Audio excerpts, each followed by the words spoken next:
गणपती बाप्पा घरी येत आहेत.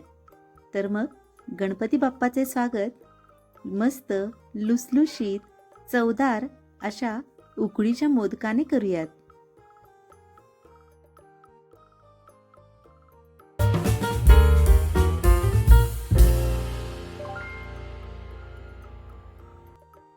मोदकासाठी सर्वप्रथम आपण ओल्या नारळाचं सारण बनवून घेऊयात.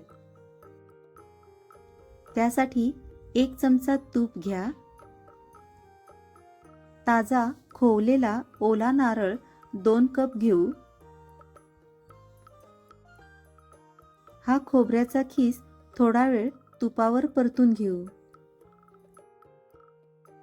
त्यामध्ये खोबऱ्याच्या निम्मा म्हणजेच 1 कप गूळ घेऊ. गूळ आपण फोडून किंवा कापून घेतला तरीही चालेल. हे गूळ आणि खोबऱ्याचे मिश्रण थोडा वेळ परतून घेऊया. यामध्ये भाजलेली खसखस साधारणपणे 1 चमचा टाकू. पुन्हा हे मिश्रण व्यवस्थित हलवून घेऊ. या सारणामध्ये गूळ खोबऱ्यामध्ये एकजीव झाला पाहिजे. छान स्वाद येण्यासाठी वेलची पूड अर्धा टीस्पून टाकूया. त्याचबरोबर जायफळ थोडेसे किसून टाकूयात. जायफळामुळे हे सारण फारच रुचकर लागते आणि वासही खूपच छान येतो. आपले खोबऱ्याचे सारण व्यवस्थित तयार झालेले आहे. आता हे सारण थोडे थंड होऊ देऊ.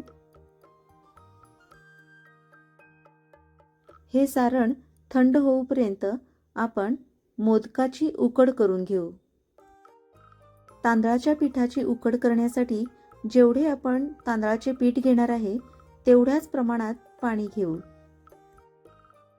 मी इथे साधारणपणे 2 कप तांदळाच्या पिठाची उकड करणार आहे. त्यामुळे मी एका भांड्यामध्ये 2 कप पाणी घेतले आहे. पाण्याला चांगली उकळ आली की थोडेसे मीठ टाकू आणि 2 कप तांदळाचे पीठ टाकून व्यवस्थित हलवून घेऊ. हे काम आपल्याला खूप तत्परतेने करायचे आहे. गॅस बंद करून हे पीठ साधारणपणे 10 मिनिटं मुरू द्यावे. त्यानंतर हे पीठ एका परातीमध्ये घेऊन खूप व्यवस्थितपणे मर्दून मळून घ्यावे. या पिठाला म्हणजेच या उकडेला दुसरे पाणी लावायची अजिबात गरज नाही.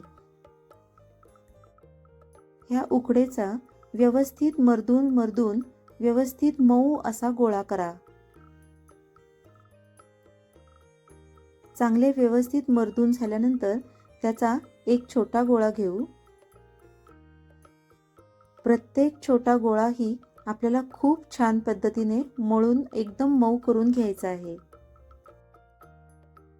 या गोळ्यापासून आपण आता मोदकाची पारी तयार करूया.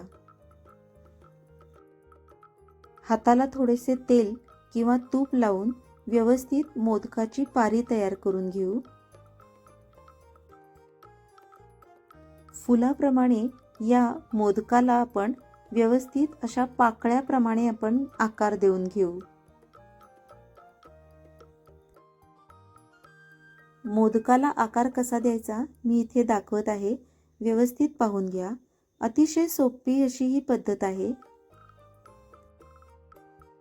हल्ली कित्येक जण मोदकाचा साचा वापरतात. त्यामुळे मोदक एकसारख्या आकाराचे आणि आकर्षक असे बनतात. या पद्धतीनेही मोदक आपल्याला पटपट करता येतात. थोडीशी सवय झाली की एकदमच पटपट आपले मोदक बनून तयार होतील. हा व्हिडिओ मी माझ्या मैत्रिणीच्या घरी शूट केला आहे. ही माझी खास मैत्रीण कोकणातलीच आहे.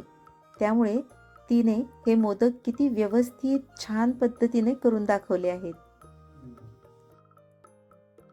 हे आता सर्व मोदक तयार झाले आहेत.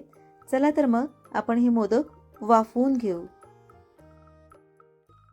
प्रत्येक मोदकावरती थोडेसे तुपाची धार सोडूया.